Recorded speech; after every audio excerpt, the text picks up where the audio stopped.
5 राज्यों के चुनावी नतीजे आ गए हैं और जैसा कि आप सभी जान ही गए होंगे कि मध्य प्रदेश, छत्तीसगढ़ और राजस्थान में भाजपा को बहुमत मिल चुका है। वहीं तेलंगाना में कांग्रेस ने केसीआर को हरा दिया है। वहीं मिजोरम में कांग्रेस को 1 जबकि भाजपा को 2 सीटें मिली हैं। जोरम पीपुल्स मूवमेंट ने शानदार प्रदर्शन करते हुए 27 सीटों पर जीत दर्ज की है।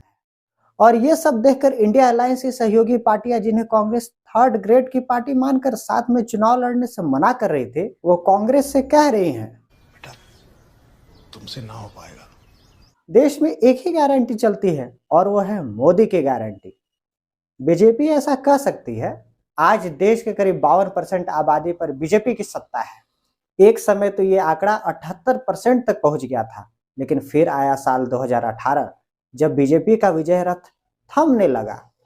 उस साल बीजेपी ने पहले कर्नाटक में सत्ता गंवाई, फिर आखिर में मध्य प्रदेश, राजस्थान और छत्तीसगढ़ भी गंवा दिया। 2019 में हालांकि लोकसभा के चुनाव में बीजेपी जीती तो बहुत बड़े बहुमत से, लेकिन राज्य में उसकी सरकारें जाती रही।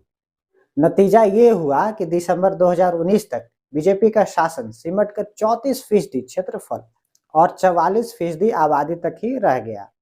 हालांकि इसके बाद बीजेपी का ग्राफ फिर बढ़ा। एक वीडियो देखिए राहुल जी का जो वायरल है। हालांकि उन्होंने बाद में कहा कि ये गलती से निकल गया था, पर कभी कभी कुछ बातें सच हो जाती हैं, जैसा इस बार हुआ। वहीं इलेक्शन रिजल्ट की बात करें तो छत्तीसगढ़ ने सभी को चौंकाया, तो राजस्थान में कांग्रेस को हिंदू वोटरों की नाराजगी का सामना करना पड़ा। कई जगह तो मुस्लिम वोटर्स ने भी बीजेपी का साथ दिया।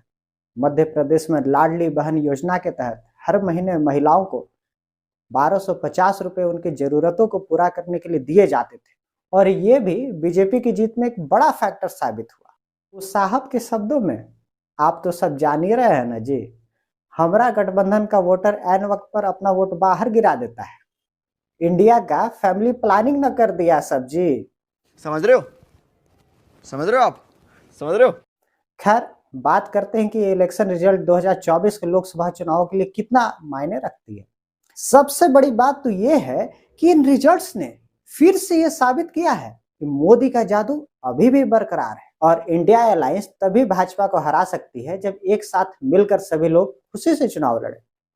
कांग्रेस की हैसियत इन चुनावों से गिरी है, और अब वो मात्र 5 राज्यों, जिनमें से तो 2 राज्यों में बस वो सहयोगी पार्टी की भूमिका में सत्ता में है।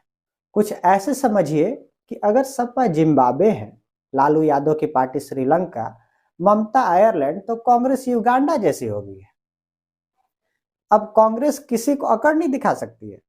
जैसे कमलनाथ अखिलेश विखिलेश कहकर सपा का मजाक उड़ाया करते थे, अब वैसी हैसियत रह तो गई नहीं है।